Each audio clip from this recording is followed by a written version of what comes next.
Good morning 12th class students. जैसा कि आप लोग जानते हैं कि इस संकट की घड़ी में अभी ये ऑनलाइन माध्यम हमारी पढ़ाई का एक मजबूत साधन बन के उभरा है और एक बार फिर टेक्नोलॉजी हमारी मदद के लिए तैयार है। उसी टेक्नोलॉजी का सहारा लेते हुए हम आज की क्लास स्टार्ट करते हैं माँ पीताम्बरा की कृपा से। जैसा कि आप सब लोग जानते हैं, हम लोग unit number 7 the P block elements पर डिस्कशन कर रहे हैं। पिछली क्लासेस में आप लोग इसके टोटल 4 पार्ट्स पे अब तक डिस्कशन कर चुके हैं, जिसमें हम लोगों ने जनरल इंट्रोडक्शन के साथ साथ group number 15 that mean nitrogen family, nitrogen, phosphorus, arsenic, antimony, bismuth, इसके साथ साथ ग्रुप नंबर 16 मतलब oxygen, sulphur, selenium, tellurium, polonium, इन सब पर डिस्कशन हम लोगों ने किया था। इसके साथ ही नाइट्रोजन और उसके कंपाउंड्स और सल्फर और उसके कंपाउंड्स लाइक दैट हमने देखी। ओजोन एलोट्रॉप जो ऑक्सीजन का होता है उस पर डिस्कशन किया था। सल्फर के ऑक्साइड, सल्फर के डिफरेंट एलोट्रॉप्स, सल्फर का ऑक्सो एसिड, सल्फ्यूरिक एसिड और डिफरेंट सल्फर के ऑक्सो एसिड्स पर भी डिस्कशन किया था। ठीक वैसे ही फॉस्फोरस के भी ऑक्सो एसिड्स पढ़ लिए थे हम लोगों ने, उनके स्ट्रक्चर ड्रॉ करना सीखा था। आज की इस क्लास में हम इस पी ब्लॉक के part number 5 that mean group 17 elements पर डिस्कशन करने जा रहे हैं। जैसा कि आप जानते हैं कि हमारी पीरियोडिक टेबल में on the basis of electronic configuration the all elements are classified in 4 blocks like that S block, P block, D block and F block. We know that on the basis of definition the S and P block elements are combined are known as the representative elements. जो S और P block के जो elements हैं उनको combined form में representative elements कहा जाता है। तो जो पीरियोडिक टेबल में टोटल मॉडर्न पीरियोडिक टेबल में 18 ग्रुप और 7 पीरियड है, उनमें ग्रुप नंबर 1 और 2 एस ब्लॉक से बिलोंग करता है। ग्रुप नंबर 3 से 12 तक हमारे d block that mean transition element आते हैं because they transit properties from s block to p block. तो ग्रुप 3 से लेके 12 तक हमारे डी ब्लॉक एलिमेंट आते हैं और इसके बाद जब ग्रुप नंबर 13 स्टार्ट होता है, 13 स्टार्ट होता है, तो वहां से पी ब्लॉक शुरू हो जाता है बोरोन फैमिली से। पी ब्लॉक में ग्रुप नंबर 13 और 14 जो है उनका डिस्कशन आप अपनी पिछली 11th क्लास में कर चुके हैं। बात की जाए 12th क्लास की तो यहां पर हम ग्रुप नंबर 15, 16, 17 और 18 पे डिस्कशन करने जा रहे हैं। अब तक हमने इस द पी ब्लॉक एलिमेंट की इस यूनिट नंबर 7 में ग्रुप नंबर 15 और 16 की general introduction, physical properties, chemical property and it's compounds पे डिस्कशन कर चुके हैं। आज की क्लास की बात की जाए तो हम इसमें ग्रुप नंबर 17 पर डिस्कशन करने जा रहे हैं। स्टार्ट करें उससे पहले मैं चाहूंगा कि आप ये जानें कि एक्चुअल में हमारी लाइफ में, हमारी डे टू डे लाइफ से ग्रुप नंबर 17 के जो एलिमेंट्स हैं वो कहां कोरिलेटेड हैं, हमारी डे टू डे लाइफ में उनका क्या इंपॉर्टेंस है, एटसेट्रा एटसेट्रा। तो ग्रुप नंबर 17 जिनको कि हम जानते हैं कंबाइंड फॉर्म में हेलोजेंस कहा जाता है, जो कि ग्रीक लैंग्वेज का वर्ड है जिसका वर्ड मीन होता है salt forming element in sea water, समुद्री जल में लवण बनाने वाले तत्व। तो इसमें अगर हम डिस्कशन इंट्रोडक्शन पे जाते हैं तो जैसा कि अभी आपके सामने इसमें एक बोतल है जिसमें कि लिखा हुआ है आपको हाइड्रोक्लोरिक एसिड। HCl। ये कुछ ब्रोमीन, एक ट्यूब में आपको ब्रोमीन दिख रहा है, ये देख पा रहे होंगे आप, ब्रोमीन मेंशन किया, एक बल्ब बना हुआ है। इसका मतलब कहीं ना कहीं हम उन एलिमेंट पे डिस्कशन करने जा रहे हैं जिनमें कि ब्रोमीन भी होगा, HCl से संबंधित क्लोराइड्स भी होंगे, क्लोरीन भी होगा, और बल्ब अगर बन के आ गया तो ये रिप्रेजेंट करेगा फ्लोरीन, क्लोरीन, ब्रोमीन, आयोडीन, एस्टेटिन। कहीं ना कहीं किसी रूप में किसी एक एलिमेंट का इंपॉर्टेंस इसको लेकर के भी होगा। बात करें हम आउटलाइन की, तो इस पार्ट के अंदर हम general properties of group 17 elements, chlorine, hydrogen chloride, oxo acids of halogen as well as the inter halogen compounds, इन पर डिस्कशन करने जा रहे हैं। जैसा कि आप देख पाएंगे और मैंने बताया आपको कि इस ग्रुप में हमें फ्लोरीन, क्लोरीन, ब्रोमीन, आयोडीन और astatine, fluorine, chlorine, bromine, iodine, astatine, इन एलिमेंट्स और इनके कंपाउंड्स और इनकी फिजिकल और केमिकल प्रॉपर्टीज और इनके ऑक्सो एसिड्स और इंटर हेलोजन कंपाउंड्स अभी थोड़ा सा शॉर्ट में अगर आपको बताएं कि क्या होते हैं inter halogen compounds. Those compounds which form with the interaction or reaction between the different halogen atom, ऐसे कंपाउंड जो दो या दो से अधिक अलग अलग हेलोजन एटम्स की आपस में केमिकल रिएक्टिविटी से बनते हैं, उन्हें inter that mean different halogen, intra और इंटर, आप फेमिलियर है इन वर्ड से, तो हम यहां पर इंटर हेलोजन कंपाउंड्स पर भी डिस्कशन करेंगे। तो चलें हम स्टार्ट करें इस ग्रुप में। तो ग्रुप नंबर 17 जैसा कि आप देख पा रहे हैं, fluorine, chlorine, bromine, iodine, एस्टेटिन, name है इसका, नेमिंग हो रही है हेलोजन फैमिली, और कॉमन इलेक्ट्रॉनिक कॉन्फ़िगरेशन है इसका NH2NP5। अगर हम इसको थोड़ा सा क्लियर करने की कोशिश करें तो we know that the atomic number of fluorine is 9, so its electronic configuration 1s2, 2s2 and 2p5। That mean इसका आउटर मोस्ट सेल जो सेकंड है उसमें S में 2 इलेक्ट्रॉन है और P में 5 इलेक्ट्रॉन है, hence it's common electronic configuration NH2NP5। इसका कॉमन इलेक्ट्रॉनिक, उम्मीद है कि आपको क्लियर दिखाई दे रहा होगा इसमें। तो इसका जो कॉमन इलेक्ट्रॉनिक कॉन्फ़िगरेशन है वो NH2NP5 है। बात करेंगे जनरल प्रॉपर्टीज और ट्रेंड्स को लेकर अगर बात की जाए तो जैसा कि आप जानते हो इसमें जो डिफरेंट एलिमेंट है फ्लोरीन, क्लोरीन, ब्रोमीन, आयोडीन, एस्टेटिन, इनका कॉमन इलेक्ट्रॉनिक देखते जाएंगे। आप जानते हैं ये एलिमेंट्स हो गए, ये इसका जनरल इलेक्ट्रॉनिक कॉन्फ़िगरेशन हो गया NH2NP5। अब बात करते हैं एटॉमिक और आयोनिक रेडियाई को लेकर। तो देखिए डाउन द ग्रुप इंक्रीज, जो आपको इसमें मेंशन किया जा रहा है कि जो डाउन द ग्रुप है वो इंक्रीज होती जाती है एटॉमिक और ionic radii. We know that from top to bottom in a group the atomic number increases as well as number of shell also increases.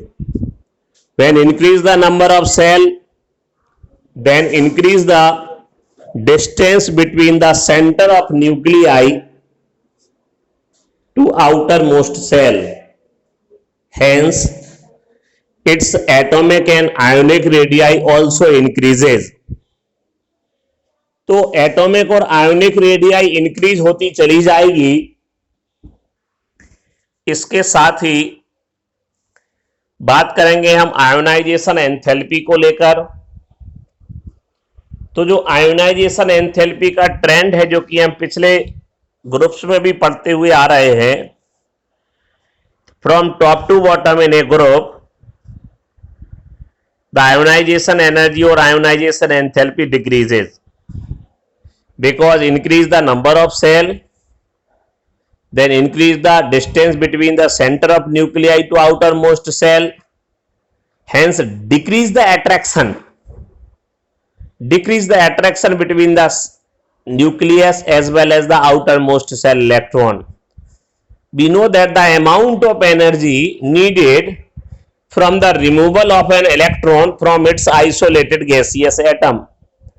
जैसा कि डेफिनेशन के अकॉर्डिंग हम जानते हैं आयोनाइजेशन एनर्जी क्या है, किसी भी एक आइसोलेटेड गैसियस एटम के आउटर मोस्ट सेल में से वन इलेक्ट्रॉन को रिमूव कराने के लिए जो अमाउंट ऑफ एनर्जी चाहिए उसे हम लोग आयोनाइजेशन एनर्जी कहते हैं। तो ये क्लियर है कि ग्रुप में टॉप से बॉटम पर आएंगे तो आयोनाइजेशन एनर्जी डिक्रीज करेगी। इसी तरीके से इलेक्ट्रोनेगेटिविटी और इलेक्ट्रॉन गेन एंथैल्पी, इन दोनों की वैल्यू भी क्या होती है, ग्रुप में टॉप से बॉटम पर आने पर डिक्रीज होती चली जाती है, क्योंकि साइज बढ़ती है तो अट्रैक्शन कैपेसिटी कम हो जाती है। अब यहां एक बात की गई, एक्सेप्शनल केस को लेकर डिस्कशन हो रहा है। देखिए क्या लिखा है, fluorine less negative value than chlorine. जो इलेक्ट्रॉन गेन एंथैल्पी है आप जानते हो एक्सेप्शनल केस है ये। तो जो इलेक्ट्रॉन गेन एंथैल्पी होती है वो फ्लोरीन की कम होती है क्लोरीन के कंपैरेटिव। जैसा आप जानते हैं, अगर भूल गए हैं तो थोड़ा सा रिवाइज करें इस चीज को। एक्चुअल में क्या होता है कि फ्लोरीन की साइज छोटी होने की वजह से, जो फ्लोरीन है उसकी साइज छोटी होती है और उसकी साइज छोटी होने की वजह से इंटर इलेक्ट्रॉनिक रिपल्सन बहुत ज्यादा हो जाता है। फ्लोरीन की साइज छोटी है, इलेक्ट्रॉन है 9 उसमें, तो इलेक्ट्रॉन में रिपल्सन बहुत ज्यादा हो जाता है, जिससे जब कोई एक एक्स्ट्रा इलेक्ट्रॉन आने की सोचता है अगर, तो बहुत ज्यादा एक्सटेंट में इंटर इलेक्ट्रॉनिक रिपल्सन है, हाई है, इसलिए उसमें इलेक्ट्रॉन कैपेसिटी बहुत ज्यादा नहीं हो पाती। न्यूक्लियस तो चाहता है आओ, लेकिन इनर कोर के इलेक्ट्रॉन सोच कहते हैं जाओ। इसलिए एक्चुअल में जो अट्रैक्शन फील करना चाहिए वो कर नहीं पाता है। इसलिए वैसे ट्रेंड्स के according highest electron gain enthalpy हमारी फ्लोरीन की होना चाहिए, लेकिन ये एक्सेप्शनल केस है। फ्लोरीन से ज्यादा इलेक्ट्रॉन गेन एंथैल्पी क्लोरीन की होती है। 11th में पढ़ के आए हैं। इसका कारण जैसा कि हमने आपको दोहराया कि एक्चुअल में फ्लोरीन की साइज छोटी होने की वजह से इंटर इलेक्ट्रॉनिक रिपल्सन हाई हो जाता है, इसीलिए उसमें कैपेसिटी अट्रैक्ट करने की कैपेसिटी कम हो जाती है। बात करेंगे ऑक्सीडेशन स्टेट्स को लेकर। तो जैसा हमने आपको बताया था, सिखाया था कि कैसे एक्चुअल में हम लोग कैलकुलेट करते हैं। तो हम जानते हैं कि ऑक्सीडेशन नंबर 2 तरीके की होती है, एक पॉजिटिव और नेगेटिव। पॉजिटिव ऑक्सीडेशन निकालते हैं हम लोग ग्रुप नंबर -10 से, और जो नेगेटिव ऑक्सीडेशन नंबर है वो निकालते हैं ग्रुप नंबर -18 से। तो जो ग्रुप नंबर -18 है, जो ग्रुप नंबर -18 है उसके अकॉर्डिंग सभी हेलोजन एक्चुअल में ग्रुप नंबर 17 में है। तो 17 - 18 इज इक्वल टू -1। तो जैसा कि लिखा हुआ है आप देख पा रहे होंगे इसमें कि ऑल एग्जिबिट -1 ऑक्सीडेशन स्टेट। आपको सबको क्लियर समझ में आ रहा है ना? रिस्पॉन्ड करने के लिए कहा था। तो ऑक्सीडेशन स्टेट जो है यहां पर -1 है सभी हैलोजेंस की। इसके साथ साथ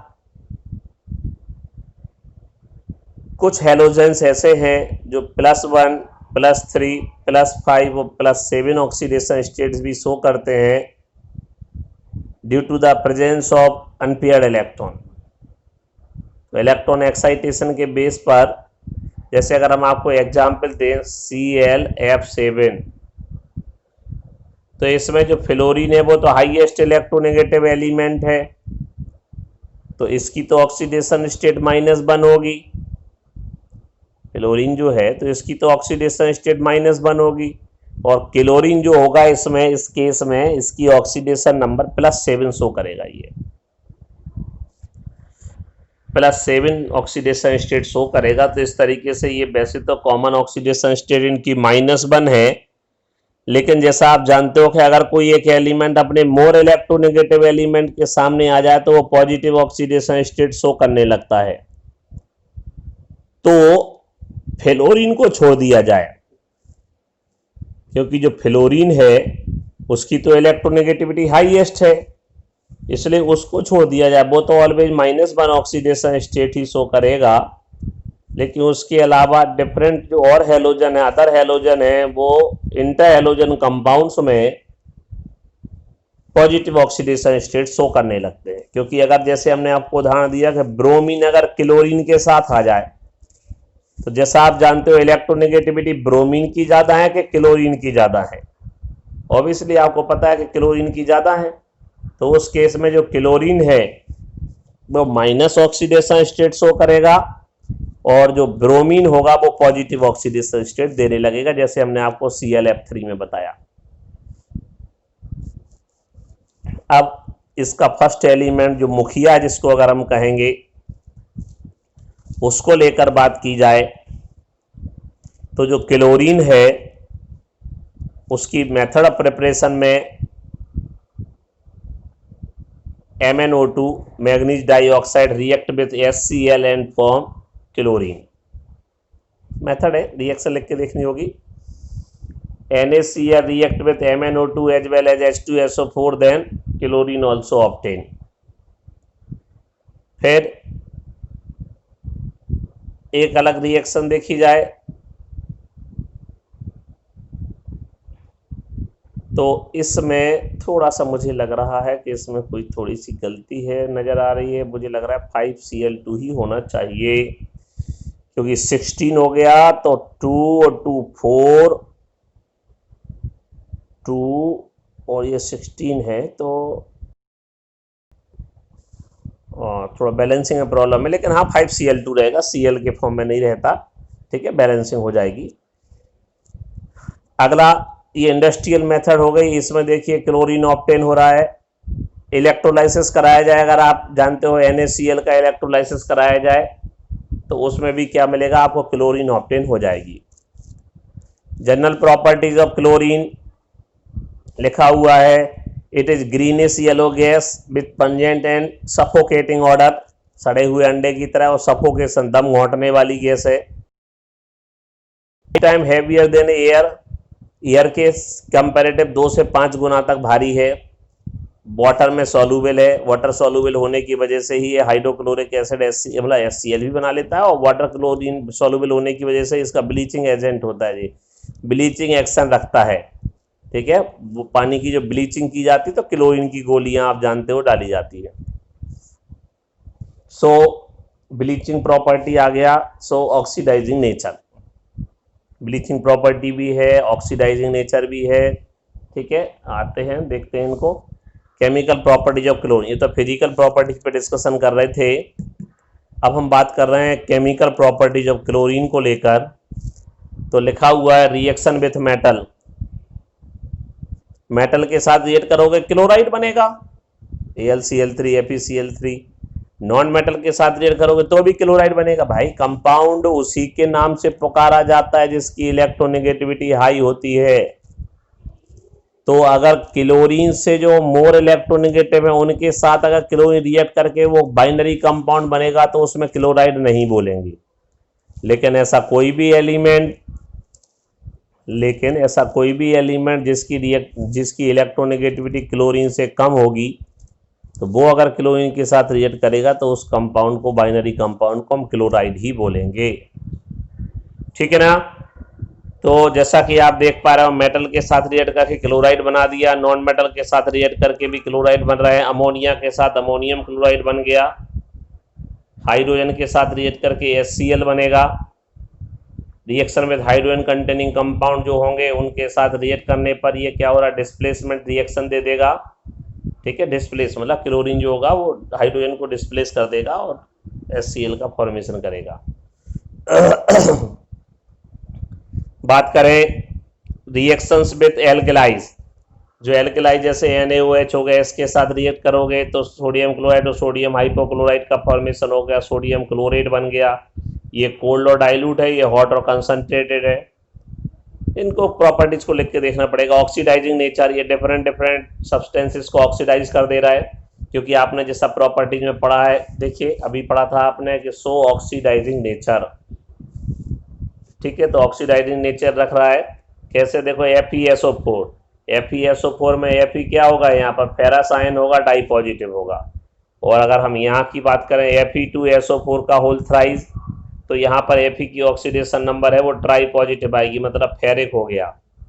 तो इस रिएक्शन में आप देख रहे होगे कि जो फेरस आयन है वो फेरिक आयन में कन्वर्ट हो गया, फेरस आयन फेरिक आयन में कन्वर्ट हो गया। दैट मीन इसने, क्लोरीन ने क्या कर दिया, फेरस को फेरिक में ऑक्सीडाइज कर दिया, तो ये ऑक्सीडाइजिंग एजेंट है। ब्लीचिंग प्रॉपर्टी की देखिए, मॉइस्चर की प्रेजेंस में जब ये क्लोरीन जैसा थोड़ा सा रिएक्शन हल्की सी कट हो रही है, देख रहे हो, तो ये नेसेंट ऑक्सीजन दे रहा है, ये तो आप देख पा रहे हो प्लस O लिखा हुआ है, तो ये नेसेंट ऑक्सीजन प्रोवाइड कर रहा है। तो जब ये नेसेंट ऑक्सीजन प्रोवाइड करेगा, इसका मतलब क्या है कि इसकी ऑक्सीडाइजिंग नेचर होगा, ऑक्सीडाइजिंग प्रॉपर्टी ये रखेगा। अब बात करते हैं इसमें हाइड्रोजन क्लोराइड्स को लेकर के। तो जो हाइड्रोजन क्लोराइड है उसकी अगर हम हाइड्रोजन क्लोराइड है, अगर उसकी हम बात करें तो इसमें laboratory preparation, how can you prepare laboratory the hydrogen chloride. देखिए रिएक्शन है NaCl react with H2SO4 then HCl form, sodium sulphate react with NaCl then HCl form. General property HCl भी कलरलेस एंड पर्जेंट और smelling gas. अब आप कभी कभी बहुत से स्टूडेंट कंफ्यूज हो जाते हैं कि सर HCl ये तो हाइड्रोक्लोरिक एसिड है और आप यहाँ गैस कह रहे हो, तो लिक्विड है, मतलब लेबोरेटरी में इसको बोतल से भरा हुआ देखा है HCl को। तो ये ठीक कह रहे हैं, आप भी ठीक कह रहे हैं, हम भी ठीक कह रहे हैं। एक्चुअल में क्या होता है, ये गैसियस फॉर्म में रहता है, लेकिन when dissolve in water then it is known as the hydrochloric acid. अगर इसको पानी में घोल दिया जाए, क्योंकि एसिडिक नेचर है, तो पानी में घोल दिया जाए तो फिर ये हाइड्रोक्लोरिक एसिड कहलाता है। लिखा हुआ है extremely soluble in water and ionised as follow. HCl water में, देखो H positive ion, hydronium ion, आप जानते हो कि H पॉजिटिव मतलब हाइड्रोनियम नहीं, मतलब आप ये नहीं समझना कि H पॉजिटिव को हाइड्रोनियम कहते हैं। H पॉजिटिव तो हमारा क्या होता है, प्रोटियम कहलाता है, लेकिन हम जानते हैं कि वो सिंगल एग्जिस्टेंस नहीं होती उसकी, तो वाटर के साथ कंबाइंड हो जाता है due to the coordinate bond, तब जाकर H3O पॉजिटिव का फॉर्मेशन करता है, इसको हम हाइड्रोनियम आयन कहते हैं। तो इससे क्लियर हो रहा है ये हाइड्रोनियम आयन बना रहा है, मतलब ये क्या है, एसिडिक नेचर रख रहा होगा। एसिडिक नेचर को चलो फिर से एक्सप्लेन करते हैं। HCl react with water and form hydronium ion, तो इसका मतलब वाटर में जो घुलकर H पॉजिटिव आयन या हाइड्रोनियम आयन पूरा कंबाइंड फॉर्म में देते हैं, तो वो एसिड कहलाते हैं। दूसरा प्रेजेंस प्रूफ ऐसे हो गई इसकी कि अगर ये अमोनिया तो लुईस बेस है, और HCl अगर एसिडिक है, इसके साथ रिएक्ट करके सॉल्ट बना रहा है, तो हमारा इससे कन्फर्म हो गया कि ये एसिडिक नेचर का है। जो सोडियम कार्बोनेट है वो HCl के साथ रिएक्ट हो गया, तब भी जाकर के ये बेसिक नेचर का है, ये एसिडिक हो गया, सॉल्ट बनाया, तो इससे कन्फर्म हो गया कि हाँ ये एसिडिक नेचर है। एक्वारेजिया खूब सुन रखा है आपने, 1:3 में 1 पार्ट HNO3 और 3 पार्ट HCl अगर हम ले लेते हैं तो इसको एक्वारेजिया अम्लराज कहा जाता है। ये बहुत पावरफुल होता है।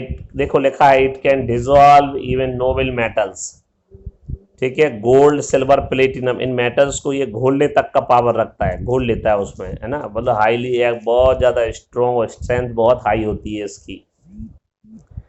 तो देखिए जैसा कि एग्जाम्पल में बताया जा रहा है, डिफरेंट डिफरेंट सॉल्ट्स का फॉर्मेशन कर देता है ये। तो ये एक्वारेजिया बनता है HNO3 और HCl के मिक्सचर से।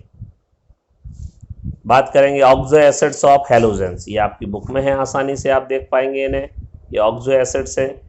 तो देखिए ऑक्सो एसिड क्या होते हैं, हेलिक एसिड, आप तो सिंपल ऐसे देखो, hypohalous acid, halous acid, halic acid, परहेलिक acid, ये 4 हैं, ठीक है। आपको कॉमन फार्मूला बताया हम इनका, ठीक है, कॉमन फार्मूला आप देख लो तो आप इसको ऐसे कहेंगे, HOX